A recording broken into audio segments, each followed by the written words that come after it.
আসসালামু আলাইকুম। আজ দেখলাম মিরপুর 14 নম্বরে কাশফুদ্দুজা ফাউন্ডেশনের উদ্যোগে সর্বস্তরের মানুষকে শরবত পান করানো হচ্ছে। এটি দেখে আমার অত্যন্ত ভালো লেগেছে।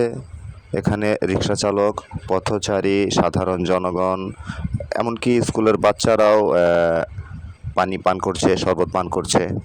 তো এটা অত্যন্ত মহৎ একটি কাজ। তো আমি সমাজের সর্বস্তরের মানুষকে আহ্বান জানাবো, আসুন না আমরা আমাদের যার যার অবস্থান থেকে এই তীব্র গরমে, তীব্র তাপদাহে মানবতার সেবায় এগিয়ে আসি। মানবতার